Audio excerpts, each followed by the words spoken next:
భారీ వర్షాలు గాలులతో వణికిన మన్యం జిల్లా నేల కొరిగిన అరటి మొక్కజొన్న పంటలు బుద్ధుడు వలసలో ఎగిరిపోయిన ఇంటి రేకులు మన్యం జిల్లాలో ఎడతెరిపి లేని వర్షం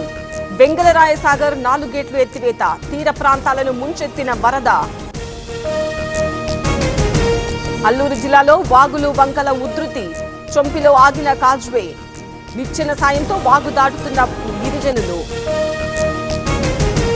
శ్రీకాకుళం జిల్లాలో భారీ వర్షాలు నాగావళి వంశధార నదుల ఉధృతి పరివాహక ప్రాంతంలో సిద్ధంగా ఉన్న ఎస్డీఆర్ఎఫ్ ఒడిశాలో తీరం దాటిన వాయుగుండం కోస్తా జిల్లాలపై కొనసాగుతున్న ప్రభావం శ్రీకాకుళం మన్యం విజయనగరం జిల్లాలకు రెడ్ అలర్ట్ విశాఖలో భారీ వర్షం ఈదురుగాలులు నేల కొరిగిన చెట్లు విద్యుత్ స్తంభాలు యుద్ధ ప్రాతిపదికన సహాయక చర్యలు ఉత్తరాంధ్ర వర్షాలపై చంద్రబాబు సమీక్ష అప్రమత్తంగా ఉండాలని కలెక్టర్లకు ఆదేశం సమన్వయంతో పనిచేయాలన్న సీఎం సూచన కృష్ణా జిల్లా కృష్ణా ప్రాజెక్టులకు వరద ప్రవాహం 3 లక్షల క్యూసెక్ల ఇన్ఫ్లో శ్రీశైలం 10 సాగర్ 22 గేట్లు ఎత్తివేత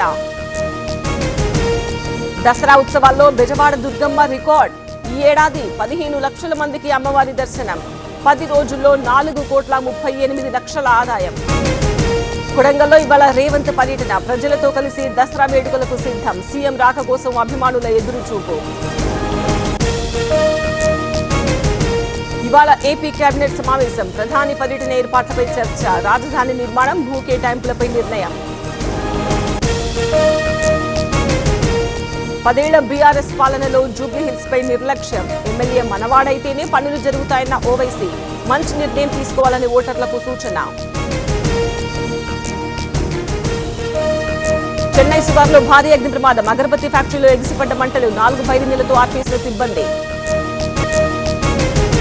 ఉత్తరప్రదేశ్ అయోధ్యలో ఆర్ఎస్ఎస్ కవాతు శతాబ్ది వేడుకల్లో భాగంగా భారీ ప్రదర్శన కర సేవకులపై మహిళల పూల వర్షం